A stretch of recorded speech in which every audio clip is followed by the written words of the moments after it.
Okay, take 2. Of this video? What she means by that is that I already did all this, okay? I already did the whole video, but the more that I was inspecting the sneaker, the more that I saw within the sneaker. And I was trying to like slickly add like just voiceover stuff to B-roll, and she was like, no, you could do it better the second time.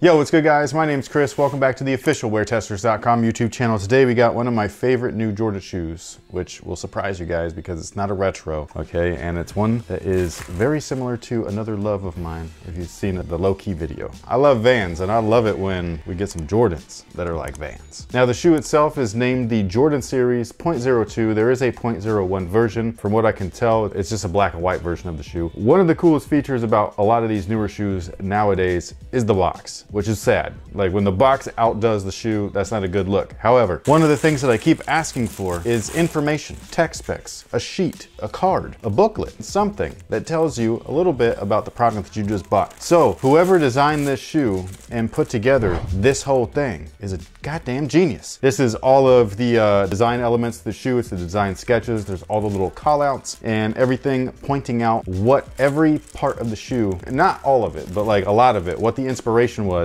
And I just think that it's awesome. And I'm not going to tell you everything that it says because you should go check it out yourself, man. These are dope. One of the things that it did say that I will talk about is that they created a brand new last for this particular model. I don't know why that's important, but for whatever reason, they decided to like really note that on the paper sheet and all of that stuff. The last, for those of you guys don't know, is the fake kind of like shoe shape or foot shape that they use to wrap the upper around. So that's what gives the shoe its fit. Also the shape of the shoe. So when you hear me talk about like boxy toes and things like that, that's actually the last that they use to wrap the entire upper around. So all of those Jordan 1s, they have a specific last that they use. And then when we're talking about a performance shoe, there's multiple different lasts. There's wide lasts, there's narrow lasts. If you're talking about the Monarch, there's the double 4E wide, whatever the name it, and that's what a last is. So this one, for this particular shoe, they actually used a brand new last that they created specifically for this shoe. And yeah, I thought that was like a weird flex, but it's cool too at the same time. It's like, all right. Now this shoe does have a vulcanized sole. This looks like a pair of Vans to me, which I really like. I love Vans. I think that they're awesome. And this also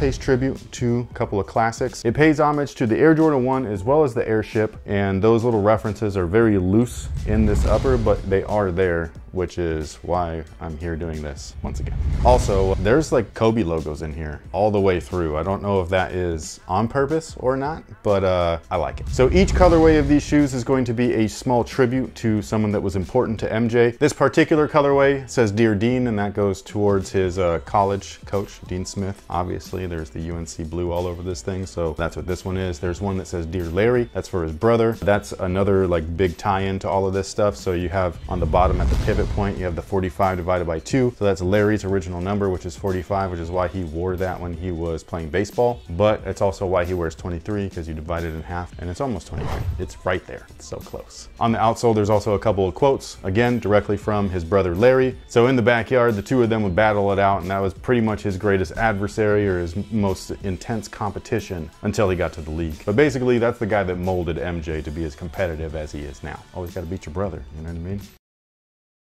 There's also one additional colorway that is still upcoming. It's called Dear Dolores, and that's for his mom. The materials vary depending on the colorway. That particular one looks like it's made out of all suede, which I really dig. Now, being that these are a cup sole, that means that there's no cushion. So if you're used to Vans, then you're gonna be just fine with these. The insole is much beefier than what we traditionally would get. It's still a cheap piece of shit, but it's a thicker piece of shit. So there's that. I do wish that they came with an insole that was a little closer to what we got in the 85 cut Air Jordan 1, which was a very thick polyurethane insole. I think that that would have been awesome. Now the upper, like I was saying before, is going to vary depending on the colorway. This particular colorway has this suede toe. My particular pair, it feels really nice. I think that this is like a very decent suede for the price. Overall price is 80 bucks, and this is about what you get on a pair of Vans. So you've got suede here, you've got canvas here, and then they also have leather on top of that. So I think that everything is pretty clean. Nothing is premium, but you're also not paying premium prices. So there's that. The tongue I think is really nice. It actually has these 2 little notches right in there. It's supposed to keep it from slipping side to side. I would have preferred the bungees, but you know, these things should work just fine. It's also a nylon tongue with perforations, so it should be really comfortable as well as breathable while they're on foot. Now, some of the loose features that we have within the upper that pay homage to the Air Jordan 1 as well as the Airship are really loose. Like, I missed them the first time that I was looking at these. So what I was able to pick up after like really holding them and stuff like that reminded me of when I was a kid, when I would get that new pair of shoes. I'm sitting there on the couch and I'm just like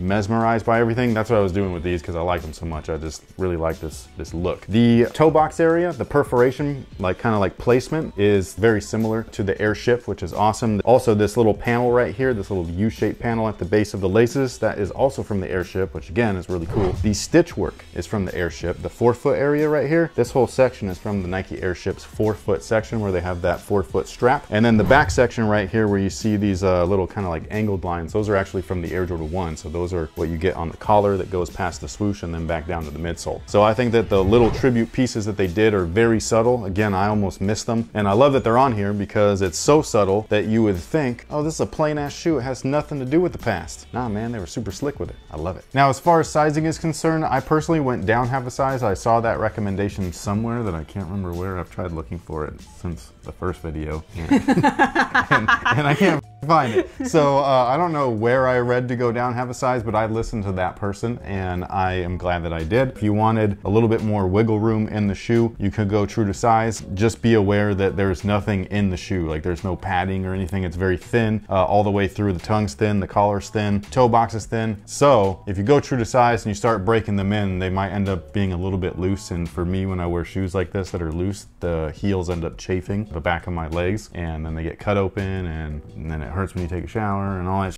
It just sucks. So I went down half a size. They fit me perfectly. I actually laced them 2 different ways on foot. I laced one up like this and I did the loose thing. This is how I normally rock my shoes. Everybody keeps asking how I do this. I don't know how he does it either because he walks around. It's not the lacing. Oh. It's how do you keep them on your feet? Well, because he just does somehow. They fit me perfect, so they don't flop around anywhere. But as far as how I lace them like this, I don't.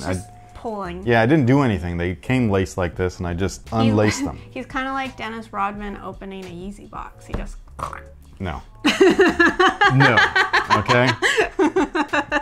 Dennis Rodman opening up a Yeezy box looks like he doesn't know how to open up a box. I know what I'm doing here, okay? Do you like that? That was something that was supposed to be in this video, but got cut for time. By this video, you mean the one that's now going to be right here. There's lots of stuff you guys don't see that gets cut for time. Most of it's gold. I'm just kidding. It's probably not.